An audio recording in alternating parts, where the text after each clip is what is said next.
Hey, great question. Glad you asked. It's in response to my Malachi video. If I'm going to be charitable as possible, I don't think they give a very consistent or honest reading. It's just not very convincing to me, but I'm going to show you the source. So this is Missionary Torah, Kings and Wars 12, which is the source that I mentioned in the original video. Notice here it says, "Behold, I am sending you Elijah." Okay, and it's Malachi. But here's what I want you to focus on. This right here below me, it says, "There are some sages who say that Elijah's coming will precede the coming of the Mashiach. All these and similar matters cannot be definitely known by man until they occur, for these matters are undefined."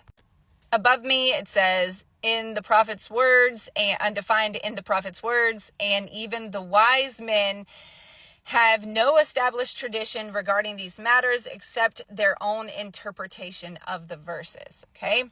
Therefore, there is a controversy among them regarding these matters. And then he goes on to say, regardless of the debate concerning these questions, neither of the order of occurrence of these events or their precise details are among the fundamental principles of the faith. So for Jews, unless they're discussing this with a Christian, it's not really of concern for them, because they can still fear the Lord and they can still do the mitzvot without worrying about whether Elijah is going to come first or it's going to be the Mashiach, etc., so on and so forth. So it only becomes an area of contention whenever you are in communication with someone like myself or a Christian who says, hey, Malachi is actually talking about John and Jesus. Then and only then does it become a problem. So most of them don't even have an apologetic response, which is why you have this whole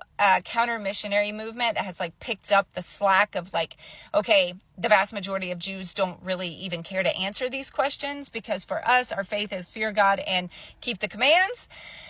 And so we don't have answers for this. And so there's a small, niche set of Jews who've said, I'm going to take up the responsibility of answering these questions. So for me, it's just not convincing. If you're going to say that it's the third temple, we have problems, okay? So the same issues here with regarding to how these events occur and the order of occurrence, because it's all about order, right? The entirety of Judaism says, the Mashiach will build the temple. We'll know the Mashiach when blank, blank, blank, blank, blank happens. Elijah's tending to be involved in that. And then all of a sudden here in Malachi 3, you have a temple mentioned, Elijah mentioned, the Lord mentioned, okay? And then we know in chapter 4, Elijah's mentioned again, kind of preceding, seeming to lay the way or the foundation so that the Lord doesn't just suddenly come and strike everybody, right? So he needs to soften people, cause them to do teshuvah, things like that, turn the hearts of fathers to their sons, sons to their fathers, etc. So there's peace, etc. But that's what you see the essence of this in the second temple. You wouldn't see this in the third, because in the third temple, you have this peace. Right? That's the point. You have this worldwide peace. Every man will know the Lord. No one will have to teach. Know the Lord, for they all will know me.